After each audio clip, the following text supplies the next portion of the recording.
رات کے اس پہر جب پورا ملک آرام کر رہا ہے، ایک عام پاکستانی کے ذہن میں صرف ایک ہی سوال گھوم رہا ہے کہ آنے والا کل ہماری جیب پر کتنا بھاری ہوگا۔ آئی ایم ایف کی نئی کڑی شرائط، ٹیکسوں کا بڑھتا ہوا بوجھ اور بجلی کے بلوں کی نئی قیمتیں۔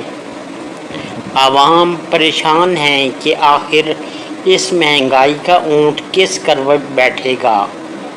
آج ہم کسی سیاسی بحث میں پڑے بغیر انتہائی معتدل انداز میں حقائق کی روشنی میں یہ سمجھنے کی کوشش کریں گے کہ حکومت کے ان فیصلوں کے پیچھے مجبوریاں کیا ہیں اور عام آدمی کے لیے اس میں کیا امید کی کرن موجود ہے۔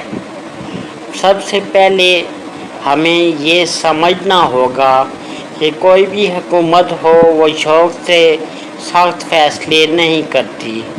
اس وقت پاکستان کی معاشی حالت ایسی ہے جہاں حکومت کے پاس راستے بہت محدود ہیں۔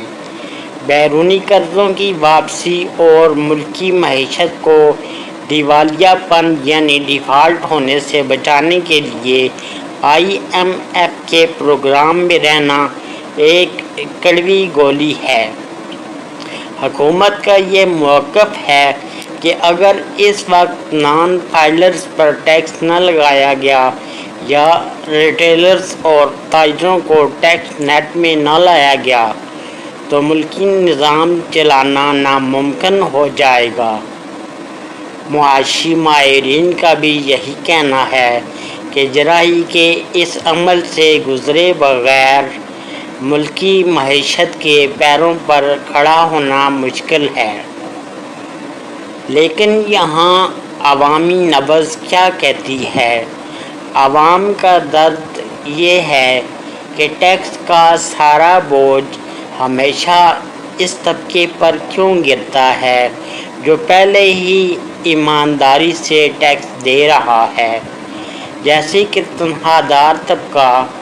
معتدل اور تعمیری انداز میں اگر دیکھا جائے تو حکومت کو اب روایتی طریقوں سے ہٹ کر سوچنا ہوگا۔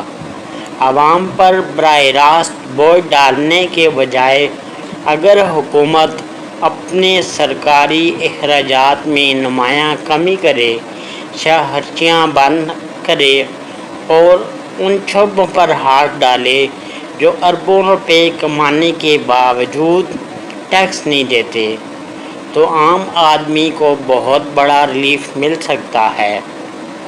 بجلی کے شعبے میں آئی پی پیز کے معاہدوں پہ نظر ثانی اور لائن لاسز کو روکنا وہ اقدامات ہیں جو عوام کا اعتماد حکومت پر بحال کر سکتے ہیں۔ مشکلات اپنی جگہ، لیکن مایوسی کسی بھی مسئلے کا حل نہیں ہے۔ اچھی بات یہ ہے کہ ان سخت اقدامات کے نتیجے میں ملکی ذخائر میں کچھ استحکام دیکھا جا رہا ہے۔ اگر حکومت ٹیکس چوری روکنے میں کامیاب ہو جاتی ہے اور انفلیشن مہنگائی کی شرح نیچے آتی ہے تو آنے والے مہینوں میں شرح سود کم ہو سکتی ہے، جس سے کاروبار کو فروغ ملے گا۔ پاکستان کے نوجوان اس وقت آئی ٹی اور فری لانسنگ کے ذریعے ملک میں قیمتی زر مبادلہ لا رہے ہیں، جو کہ ایک انتہائی مثبت اشاریہ ہے۔ حالات جیسے بھی ہوں، یہ ملک ہمارا ہے اور اس کی معاشی بقا ہم سب کی بقا ہے۔ ضرورت اس امر کی ہے کہ پالیسیاں بناتے وقت غریب اور متوسط طبقے کو کچلا نہ جائے بلکہ انہیں تحفظ دیا جائے۔ آپ کی اس معاشی صورتحال پر کیا رائے ہے؟ کمنٹ سیکشن میں اپنے معتدل اور قیمتی خیالات کا اظہار ضرور کیجیے۔ آبی میڈیا سے فی الحال اتنا ہی۔ اپنا اور اپنے ارد گرد کے لوگوں کا خیال رکھیے۔ اللہ حافظ۔